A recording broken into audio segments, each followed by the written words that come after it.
ಸ್ನೇಹಿತರೆ, welcome to social media YouTube channel. ಇದು ಸಮಾಜದ ಮಾಧ್ಯಮ. ಸ್ನೇಹಿತರೆ, ಇಡೀ ಪ್ರಪಂಚದಲ್ಲಿ ದೊಡ್ಡದಾಗಿ ಹೆಸರು ಮಾಡಿದಂಥ ಕಂಪನಿಗಳು ತುಂಬಾನೇ ಇವೆ.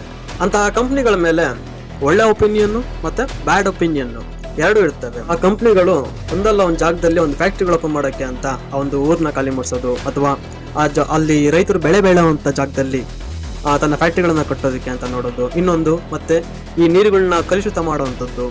ಈಗ ನೋಡಿದಿರಲ್ಲ, ತುಂಬಾ ಸಲ ನ್ಯೂಸ್ಗಳು ನೋಡಿದಿರಲ್ಲ, ಈ ಸಮುದ್ರದಲ್ಲಿ ಕೆರೆಗಳಲ್ಲೆಲ್ಲ ಫ್ಯಾಕ್ಟ್ರಿ ನೀರುಗಳು ಹೋಗ್ತಾ ಇರ್ತವೆ, ಅವೆಲ್ಲ ಕಲುಷಿತ ಆಗುತ್ತೆ. ಇಂಥ ಕೇಸ್ಗಳು ಬರೋದು ಉಂಟು. ಆದರೆ ಈ ಅದಾನಿ ಗ್ರೂಪ್ ಇದರ ಮೇಲೆ ಲಂಚ ಮತ್ತು ವಂಚನೆ ಇವೆರಡರ ಆರೋಪ ಬಂದಿದೆ. ಅದು ಇಂಡಿಯಾದಿಂದ ಅಲ್ಲ, ಅದು ಅಮೆರಿಕದ ನ್ಯೂಯಾರ್ಕ್ನಲ್ಲಿ ಕೋರ್ಟು ಇವರಿಗೆ ಆದಷ್ಟು ಬೇಗ ಇವರನ್ನ ಅರೆಸ್ಟ್ ಮಾಡಿ ಅಂತ ಅರೆಸ್ಟ್ ವಾರೆಂಟ್ ಕೂಡ ಇಶ್ಯೂ ಮಾಡಿದೆ. ಯಾಕೆ ಈ ನ್ಯೂಯಾರ್ಕ್ನ ಕೋರ್ಟು ಅದಾನಿ ಗ್ರೂಪ್ನ ಟಾರ್ಗೆಟ್ ಮಾಡ್ತು ಮತ್ತು ಈ ಅದಾನಿ ಗ್ರೂಪ್ ಅಲ್ಲಿಂದ ನಡೆದಂತ ವಂಚನೆ ಅಥವಾ ಲಂಚದ ಆರೋಪಗಳು ನಿಜವಾ ಇಲ್ಲ ಸರಿಯಾ ಅಂತ ಈ ವಿಡಿಯೋದಲ್ಲಿ ನೋಡ್ಕೊಂಡ್ಬರೋಣ.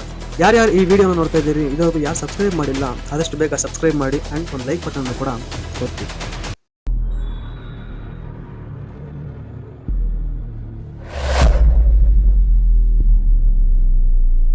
ಲಂಚ ಮತ್ತು ವಂಚನೆ ಯಾವಾಗ ಈ ಎರಡು ಆರೋಪಗಳು ಅದಾನಿ ಗ್ರೂಪ್ನ ಕಂಪನಿ ಮೇಲೆ ಬಿತ್ತು, ಆಗಿಂದಲೇ ಅದಾನಿ ಗ್ರೂಪ್ನ ಶೇರ್ ಮಾರ್ಕೆಟ್ ಡೌನ್ ಆಗ್ತಾನೆ ಬರ್ತಾಯಿತ್ತು. ಕಳೆದ ವಾರನೇ ಹಿಡನ್ಬರ್ಗ್ ರಿಸರ್ಚ್ ಸಂಸ್ಥೆ ಒಂದು ವರದಿನ ಬಿಟ್ಟಿದೆ. ದೇಶದ ಪ್ರಮುಖ ಮಾರುಕಟ್ಟೆ ನಿಯಂತ್ರಕ ಸಂಸ್ಥೆಯಾದ SEBI ಮತ್ತು ಅದಾನಿ ಗ್ರೂಪ್ನ ಮೇಲೆ ಈ ಗಂಭೀರ ಪ್ರಶ್ನೆಗಳು ಎಬ್ಬಿವೆ. ಭಾರತದ ಆರ್ಥಿಕ ವಲಯದಲ್ಲಿ ಖ್ಯಾತ ಉದ್ಯಮಿ ಎಂದೇ ಹೆಸರು ಪಡೆದ ಗೌತಮ್ ಅದಾನಿ ಈಗ ಈ ಐನಾತಿ ಸವಾಲುಗಳನ್ನು ಎದುರಿಸುತ್ತಿದ್ದಾರೆ. ಅಮೆರಿಕದ ನ್ಯಾಯಾಂಗ ಇಲಾಖೆಯು ಅದಾನಿ ಅವರ ಮೇಲೆ ಲಂಚ ಮತ್ತು ವಂಚನೆಯ ಎರಡು ಆರೋಪಗಳನ್ನು ಹೊಂದಿಸಿದ್ದು ನ್ಯೂಯಾರ್ಕ್ನ ಕೋರ್ಟ್ನಲ್ಲಿ ಕ್ರಿಮಿನಲ್ ಕೇಸ್ ದಾಖಲೆಯಾಗಿದೆ. US ಅಟಾರ್ನಿ ಪೀಸ್ ಅವರ ಹೇಳಿಕೆಯ ಪ್ರಕಾರ ಅದಾನಿ ಮತ್ತು ಅದಾನಿ ಗ್ರೂಪ್ನವರು ಒಂದು ಒಪ್ಪಂದವನ್ನು ಪಡೆಯೋದಕ್ಕೆ ಯಾವ್ದು ವಿಷಯದಾಗಿ ಒಂದು ಕಾಂಟ್ರಾಕ್ಟ್ನ ಒಪ್ಪಂದವನ್ನು ಪಡೆಯುವ ವಿಷಯವಾಗಿ ಈ ಟೋಟಲ್ ಆಗಿ $250 ಮಿಲಿಯನ್ ಅಷ್ಟು ಹಣವನ್ನ ಲಂಚವಾಗಿ ಕೊಡ್ತಾರೆ. ಈ ಆರೋಪ 2022ರಲ್ಲೇ ಪ್ರಾರಂಭವಾಯಿತು. ಆದ್ರೆ ಈಗ ಇದು ಅಂತಿಮ ಘಟ್ಟವನ್ನ ತಲುಪಿರೋ ತರ ಕಾಣ್ತಾ ಇದೆ. ಯಾವಾಗ ಈ ಆರೋಪಗಳು ಅದಾನಿ ಮತ್ತು ಅದಾನಿ ಗ್ರೂಪ್ನ ಮೇಲೆ ಬಿತ್ತು, ಆಗಿಂದಲೇ ಶೇರ್ ಮಾರ್ಕೆಟ್ನಲ್ಲಿ ಇವರ ಶೇರ್ಗಳು 7% ಅಷ್ಟು ಕುಸಿತವನ್ನ ಕಂಡಿದೆ. ಹೀಗೆ ದಿನಗಳು ಕಳಿತಾ ಮೇಲೆ ಕೆಳಗೆ ಆಗ್ತಾ ಇರ್ಬೇಕಾದ್ರೆ ಈ ಜನರ ಮನಸ್ಸಲ್ಲಿ ನಂಬಿಕೆಯನ್ನು ಸಹ ಕಳ್ಕೊಂತಾ ಇದೆ. ಪರಿಣಾಮದಿಂದಲೇ ಟೋಟಲ್ ಆಗಿ $530 ಮಿಲಿಯನ್ ಅಷ್ಟು ನಷ್ಟ ಅದಾನಿ ಗ್ರೂಪ್ಗೆ ಆಗಿದೆ. ಈ ಅದಾನಿ ಗ್ರೂಪ್ನ 10 ಶೇರ್ಗಳು ಟೋಟಲ್ ಆಗಿ $10.6 ಟ್ರಿಲಿಯನ್ ಅಷ್ಟು ನಷ್ಟವನ್ನು ಅನುಭವಿಸಿದೆ. ಅಂದ್ರೆ ಹತ್ತತ್ರ $200 ಮಿಲಿಯನ್ ಅಷ್ಟು ಅಮೌಂಟ್ನ ನಷ್ಟ ಕಂಡಿದೆ.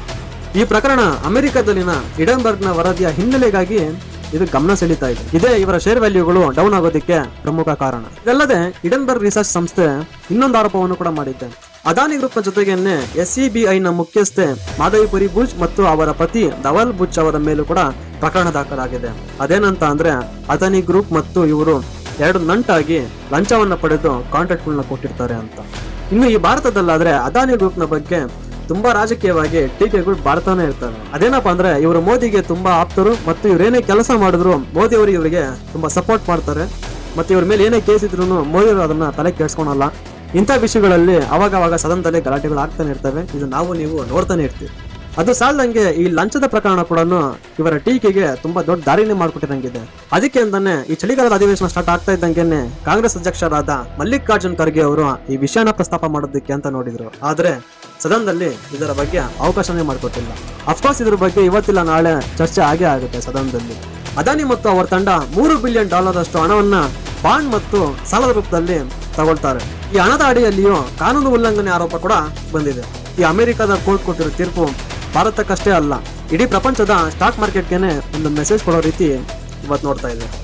ಅದ್ಯಾಕೆ ಅಂದ್ರೆ ಲಂಚ ಮತ್ತು ವಂಚನೆ ಆರೋಪ ತುಂಬಾ ಗಂಭೀರದ ಆರೋಪಗಳೇ ಆಗಿರ್ತವೆ.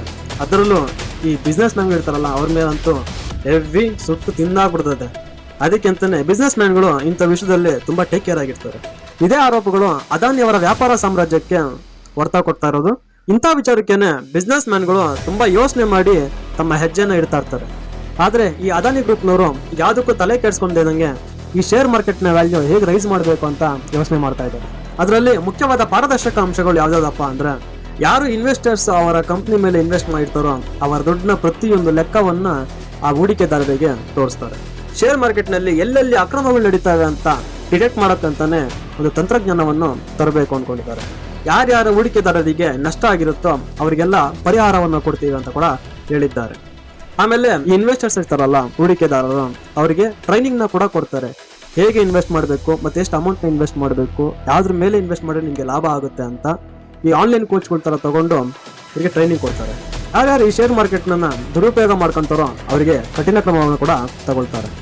ಇನ್ನು ಕಡೆದಾಗಿ ಯಾರು ಈ ಹೂಡಿಕೆದಾರರು ಇರ್ತಾರೋ ಇಲ್ಲಿ ನಷ್ಟ ಆಗುತ್ತೆ ಅಂತ ಭಯ ಬಿದ್ದುಕೊಂಡು ಮತ್ತೆ ಇನ್ವೆಸ್ಟ್ ಮಾಡಿರಲ್ವೋ ಅಂತವ್ರಿಗೆ ಸುಗಮ ಮಾರ್ಗಸೂಚಿಯನ್ನು ಕೂಡ ಮಾಡಿಕೊಡ್ತಾರೆ. ಇನ್ನ ಈ ಅದಾನಿ ಗ್ರೂಪ್ನವರ ಮೇಲೆ ಬಂದಿರುವಂತಹ ಆರೋಪ ಏನಾದ್ರು ಸಾಬೀತಾದ್ರೆ ಇದು ಅದಾನಿ ಗ್ರೂಪ್ನ ಸಂಸ್ಥೆಗೆ ಮಾತ್ರನೇ ಅಂತಲ್ಲ, ಭಾರತಕ್ಕೆ ಮತ್ತು ಭಾರತದ ಆರ್ಥಿಕ ವ್ಯವಸ್ಥೆಗೂ ಕೂಡ ಬೇಕ್ ಬೀಳುತ್ತೆ.